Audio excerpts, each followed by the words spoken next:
याद रखना आप ये बात। सर मस्जिदों पे तो खुदाई शुरू हो गई है, हमले किए जा रहे हैं, अगर गुरुद्वारे पे आ गया तो सिख समुदाय। देखिए एक छोटी सी बात याद रखिए, आज अगर ये मस्जिदों पे हो रहा है तो कहीं ना कहीं मुस्लिम संगठन की कमी है। आज मुस्लिम लोगों की कमी नहीं है, ये संगठन की कमी है। संगठन क्यों बनते हैं आप ये बात बताइए। संगठन एक तो होती है, संगठन एक ताकत होती है, पर आज कोई मुस्लिम संगठन किसी मस्जिद के खिलाफ हमें रोडों पर नजर नहीं आता, मोर्चा खोलता नजर नहीं आता। आज वो सब लोगों को लोकतांत्रिक तरीकों का इस्तेमाल करके मोदी जी का विरोध करना चाहिए। पर अगर ये गुरुद्वारों के ऊपर एक बात आ गई तो याद रखना, मोदी जी संसद के बाहर से एक भी बीजेपी के निकलने का नेता का निकलने का रास्ता बंद कर देंगे। आप गुरुद्वारा की तरफ आंख उठा के भी मत देखना, ये देश के वो शेरों की कौम है कि अगर आपने आंख उठाई तो आपकी संसद की जो इमारतें हैं उसकी भी ईंट से ईंट बजा देंगे। तो मुस्लिम धर्म संसद चल रहा है देवबंद के अंदर, उसमें मौलाना कह रहे हैं कि मुसलमान के ऊपर जितना जुल्म हो जा रहा है हम सह लेंगे, लेकिन लेंगे, ये कमजोरी है, भारत के लिए हम ये कमजोरी है, ये कमजोरी है मेरे भाई। सहना इसको नहीं कहते। आप अगर आपको एक बार पता होनी चाहिए कि आप अगर जुल्म को सह रहे हो,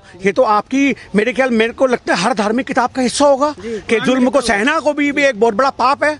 आज अगर आप जुल्म को बर्दाश्त करो तो ये भी एक बहुत बड़ा आपसे वो हो रहा है, जुल्म है। तो आज ये चीज समझने की जरूरत है कि मुस्लिम संगठन के जो बड़े बड़े लीडर हैं उनको ये डर है कि हमें भी जेल में डाल दिया जाएगा, और इसलिए वो लगातार लोगों से शांति बनाने की बात करते हैं। अरे हम कौन सा कह रहे हैं मुस्लिम संगठन तलवार निकालो, हम कौन सा कह रहे हैं बम निकालो। अरे सड़कों पर तो निकलो, झंडे तो उठाओ हिंदुस्तान के, जगह जगह तिरंगा यात्रा तो निकालो, अपनी एकता का परिचय तो दो।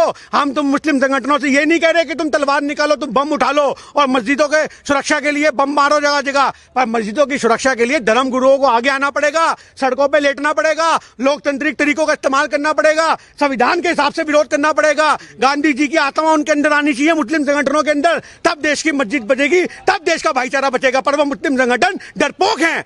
उन मुस्लिम बड़े बड़े नेताओं को डरपोकी का खिताब देना चाहिए जो सिर्फ और सिर्फ बीजेपी का वोट काटने का काम करते हैं, कांग्रेस पार्टी का और बीजेपी का सपोर्ट करते हैं। आज बड़े बड़े मैं नाम नहीं लूंगा, ऐसे कितने सारे बीजेपी के प्रवक्ता जो नेता हैं जो बीजेपी को इंडायरेक्टली मुस्लिम संगठन सपोर्ट करते हैं। उस मुस्लिम संगठनों को सोचना चाहिए कि किस तरीके से भाईचारे को बनाया जाता है, सड़कों पर उतरने की जरूरत है। सर ये जो चल रहा है मस्जिद को लेकर, ये आखिर बंद कैसे होगा? ये बंद ऐसे होगा जब मुस्लिम संगठन और हर आम आदमी सड़कों पे उतरेगा। और ये सिर्फ मुसलमानों की बात नहीं है, ये सभी धर्मों के लोगों को। आज बहुत सारे, आपको पता होगा, हिंदुस्तान के अंदर अगर 135 करोड़ की आबादी है तो उसमें 20-50 करोड़ वो भी लोग हैं जो सेकुलर सोच रखते हैं। उन सेकुलर सोच वाले लोगों को आपको साथ लेना पड़ेगा। ये सब मुस्लिम संगठनों को सड़कों पर मोर्चे खोलने पड़ेंगे, क्योंकि ये सिर्फ धर्म की बात नहीं है। मेरी बात सुनिए, ये एक आत्मसम्मान की बात है। आज ये गुरुओं के आत्मसम्मान की बात है। तुम हमारे गुरुओं के आत्मसम्मान को पैरों तले रोंद रही हो। तुमने मोहम्मद साहब के बारे में बोला, कभी तुम सिख गुरुओं के बारे में बोलते हो, कभी तुम हिंदू गुरुओं के बारे में बोलोगे। ये क्या कर रहे हो मोदी जी? अगर बोलना है, अपना मुंह खोलना है आपके नेताओं को, तो एक प्रेस कॉन्फ्रेंस करो और बताओ तुमने लॉकडाउन का 20,000 करोड़ रुपए जो हजम किया वो कहां गया। तुम ये जो बना